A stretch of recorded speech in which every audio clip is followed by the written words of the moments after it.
The group of 7 finance ministers struck a historic deal last weekend, agreeing to back a global minimum corporate tax of at least 15% for the world's 100 largest and most profitable companies. The purpose here is to close the loopholes multinational firms exploited to reduce their taxes, ensuring they pay more in the nations where they operate. We take a look at what this means for multinational corporations and whether this can sufficiently address profit shifting and create a level playing field as intended.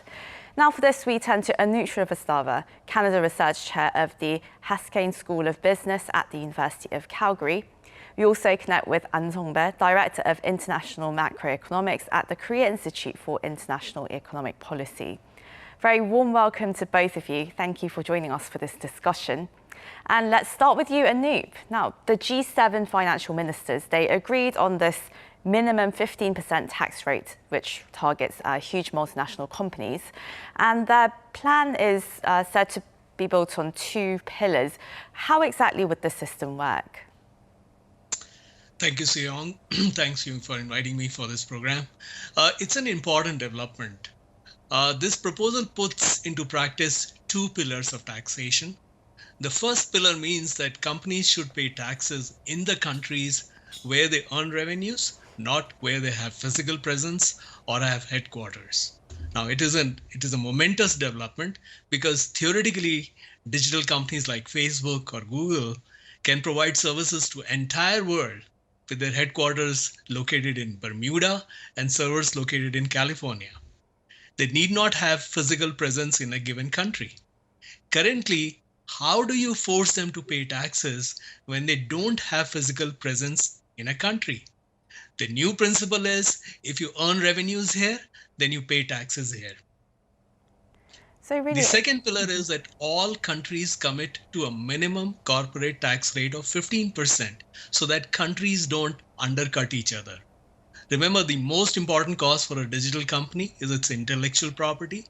A digital company can shift its entire profit to a country having the lowest tax rate with the help of transfer pricing and royalty payments. Now, when all companies have the same tax rate, there's no benefit of moving profits from one country to another. Recall something called double Irish Dutch sandwich scheme that is commonly used by Google and Microsoft. It involved moving profits from, let's say, UK to Holland to Ireland to Bermuda. Now there will be no more advantage in doing so. So in other words, these 2 pillars are of a momentous development. Right, so really trying to end this race to the bottom in terms of taxation. And Songbae, so this deal, well, it's really targeting IT companies, isn't it? So how significant is this breakthrough? Okay, so basically the thing is that, the new consensus is that, is to decide how profits are divided among countries. So, as Professor Anup says that, this big IT companies try to avoid, the tax payment, by choosing, shifting their profit to lower tax, the countries that revise the lower tax rate. So, but I think they basically, the IT companies are somehow, there has been the long the discussions about this problem for last 5-6 years, and it has very the countries has not come to an agreement in some sense because mainly because the U.S. Does not agree on this scheme. So due to the main companies are the U.S. companies. So but according to with this fiscal consensus, basically this enables better long-term planning and a level playing for companies operating across multiple markets. So since the many uncertainties has disappeared, eventually, it's still ongoing discussion, but eventually the many uncertainties will disappear. So it would be good for these IT companies too at the end of the day. So, well, even though they may pay more taxes, but somehow the business uncertainty will disappear in some sense. So until now, there has been quite a lot of discussion about a global tax rate, but America wasn't fully on board with it. But the Biden administration, Anoop, has been particularly eager to reach an agreement because a global minimum tax is very closely related to its plans to raise the corporate tax rate in the United States to 28% from the current 21% to help pay for the president's infrastructure proposal. Do you think this would work? And more importantly, is it sustainable? Let's agree on one thing. This deal would not have happened without the leadership of President Biden and without the initiative taken by Janet Yellen. And the proposal amounts to abandonment of America First policy. But still, there are two sides of the picture. On one hand, most large digital corporations are American. This implies that the burden of higher taxes would fall disproportionately on American employees and American investors. On the other hand, it is beneficial for United States. Higher tax rate in foreign countries means that multinationals have lower incentives to keep profits abroad. So they must bring profits home and should pay taxes to US government. Furthermore, US government can top up lower taxes abroad. So for example, if a foreign country has a tax rate of just 10%, US government can collect the balance 5%. So these two factors should increase the tax revenues for US government. Now, regarding raising corporate tax rates to 28% and how the proposal will clear Senate is another story. But again, two sides of the story. On one hand, the Republicans will fight against any increase in taxes. On the other hand, at least some Republicans are against digital corporations because they believe that digital social media discriminates against Republicans. So they might agree to this proposal to punish digital corporations. So how this plays out in US Senate will be an interesting thing to watch. It would be indeed, and other countries as well. And talking about getting to South Korea now, how is this tax plan going to affect South Korea, where the corporate tax rate is currently it's ranging from 17 to 27.5%? So, well, as you pointed out, the corporate tax rate in Korea is a little bit higher than the minimum tax rate agreed on a few days ago. So the direct effect is not that big, estimated not that big. So, but according to the OECD's effective average tax rate computation, the Korea's tax rate on average, corporate tax is about 25.6%, as of 2019. So it is a little bit higher than OECD average, which is about 21.4%. This is about 10th among the 36 countries back 2019.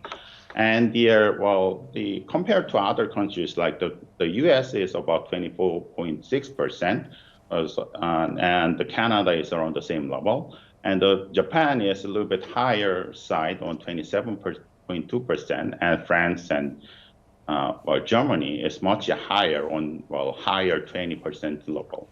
So on the whole thing, from the Korean tax authorities' point of view, Korea now has the background to collect taxes from these IT companies, the multinationals. So somehow the tax base, it has increasing the tax base at the end of the day. So somehow, this is good for tax collectors' point of view, but it is a little bit of the problem remains because for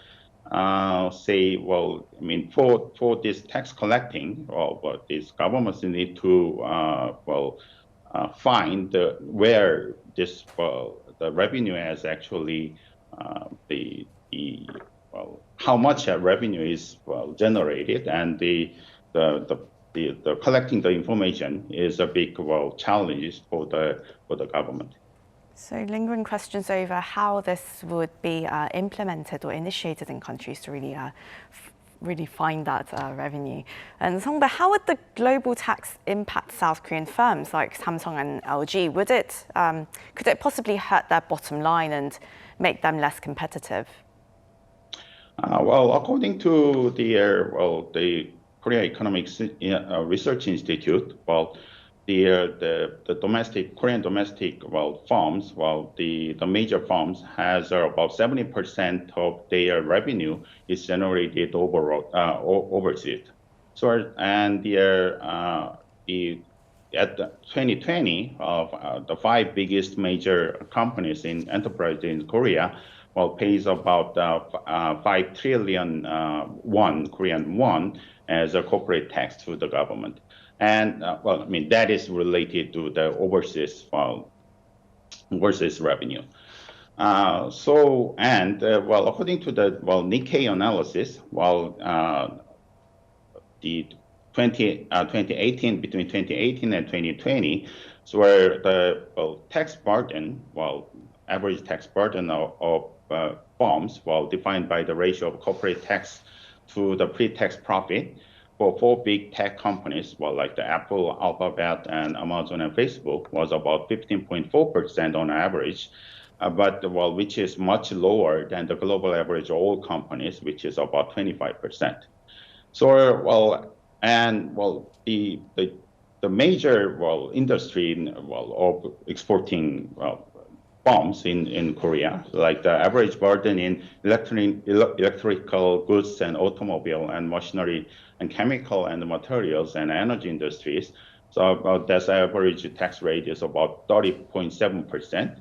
And Samsung Electronics pays about 28% as a tax burden.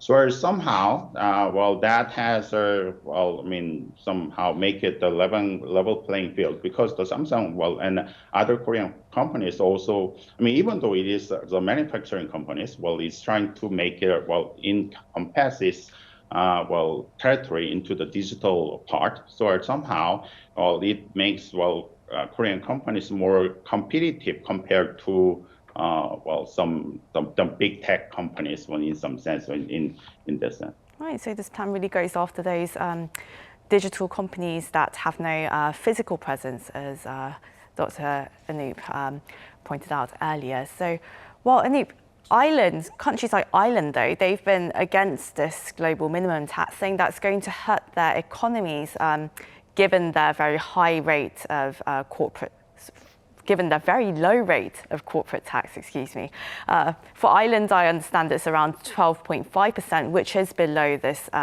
newly agreed 15% by the G7 finance ministers. So what kind of impact would this, with the implementation of this plan have on tax haven countries?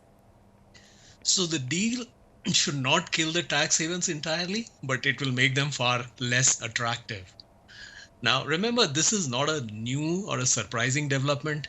Countries like Ireland and Netherlands have seen writing on the wall for years. They have been slowly closing the tax loopholes, such as the double Irish-Dutch sandwich scheme. The fact is that they will now have to compete for foreign capital on genuine business reasons, such as better markets or higher factor productivity, rather than just being post offices. Obviously, countries like Ireland will protest. They may not come on board, but G7 countries have enough power to persuade them to change their minds. But the question is, though, is this going to convince the G20 countries when they hold a wider meeting next month? Okay. Oh, sorry. The question's addressed to you, Anoop. Yeah, 15% is low. As we just heard the data from different countries, it is lower than 21% that the companies pay on average. In OECD countries, it is lower than what you and I pay on our own income tax, but it is a good start. It is better than zero. It is better than low single digits, some of the large digital corporations are paying right now. Furthermore, the proposal says at least 15%, not just 15%, at least 15%. So it could be more. So I'm confident that G20 countries will come on board. However, there are two thorny points that need to be sorted out.